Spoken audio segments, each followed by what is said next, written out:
sudah pernah terima PKH tahap 2, namun tahap 3 ini belum juga kunjung cair ataupun mendapatkan undangan dari pos. Nah, ini artinya kalian wajib cek ciri-ciri data yang dikeluarkan dari PKH tahap 3.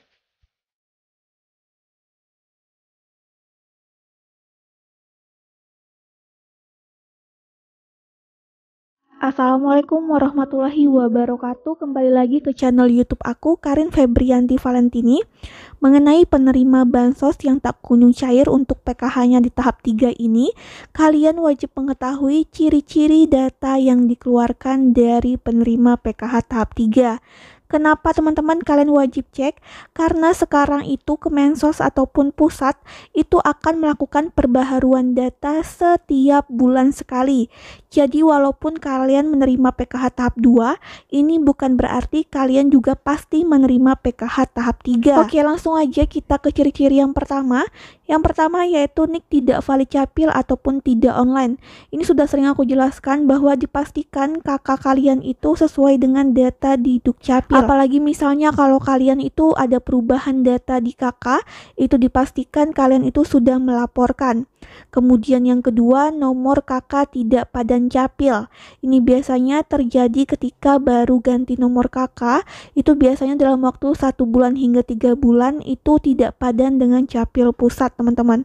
Kemudian yang ketiga, nama di KTP berbeda dengan di KKS. Ini cukup mudah ya mengeceknya, kalian tinggal cek nama di KTP dan kartu KKS kalian. Kemudian yang keempat, KPM terindikasi double bansos suami dan istri. Kemudian yang kelima, komponen lansia tidak memiliki EKTP. Jadi jika kalian memiliki komponen lansia di kakak kalian, dipastikan sudah memiliki EKTP ataupun KTP yang seumur hidup biasanya. Nah, kemudian komponen balita belum masuk KK dan belum masuk DTKS. Nah, ini kalau buat bayi yang baru lahir biasanya wajib langsung dimasukkan ke KK ya teman-teman. Jadi dipastikan masuk ke KK dan dipastikan masuk ke DTKS. Jangan sampai tiba-tiba data balita kalian itu dicabut dari komponen PKH. Kemudian untuk yang komponen SD, SMP, dan SMA itu belum terdata di Dapodik sekolah. Nah, dipastikan ini sudah terdata untuk NIK NISN-nya. Kemudian selanjutnya NIK berubah. Nah, ini bisa jadi orang tuh kalau misalnya pindah alamat kadang-kadang itu bikin NIK baru ya. Jadi dalam satu orang itu bisa mempunyai lebih dari satu NIK. Nah, ini dipastikan NIK kalian itu wajib 1 per orang ya teman-teman. Itu sudah kewajiban bagi warga negara Indonesia.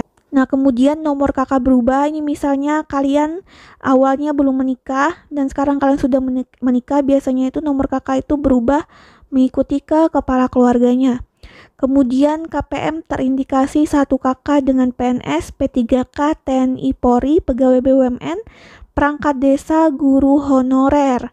Nah, jadi kalau misalnya di kakak kalian itu ada anggota keluarga yang PNS, P3K, TNI, Polri, dan sebagainya, itu dipastikan kalian bisa dicabut dari keanggotaan PKH, teman-teman.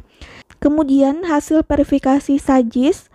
Dan selanjutnya ada pengaduan warga dari aplikasi Cek Bansos. Nah, ini biasanya di menu usul sanggah pada aplikasi Cek Bansos. Nah, kemudian KPM terdeteksi gaji di atas UMP ataupun UMK. KPM terdeteksi memiliki pinjaman besar di bank. Nah, ini kalau kalian meminjam uang mungkin untuk usaha di bank dalam jumlah besar, ini bisa jadi menjadi salah satu alasan kenapa nih kalian itu keluar dari data PKH. Kemudian KPM terindikasi memiliki tunggakan di bank. Kemudian KPM terindikasi memiliki jasa layanan administrasi hukum, teman-teman. Jadi sebagai pemilik jasa ataupun AHU dan lain-lain. Oke teman-teman, jadi itu adalah beberapa ciri-ciri yang kalian bisa cek di data kalian apakah data kalian termasuk dari salah satu ciri-ciri tersebut. Jika masuk ke dalam salah satu ciri-ciri tersebut, untuk yang bisa diperbaiki itu seperti data NIK dan KK ya. Kalau misalnya udah ada gaji di atas UMK itu memang nggak bisa diperbaiki lagi, ataupun udah ada anggota keluarga yang sebagai PNS, anggota Polri, TNI, ataupun pegawai BUMN memang nggak bisa diperbaiki lagi. Tapi kalau untuk perihal data NIK, nomor KK, ataupun bagi siswa SD, SMP, SMA yang belum terdata di Dapodik itu bisa diperbaiki lagi. Oke teman-teman, mungkin sekian untuk video kali ini. Terima kasih kepada kalian yang sudah menonton video ini. Wassalamualaikum warahmatullahi wabarakatuh.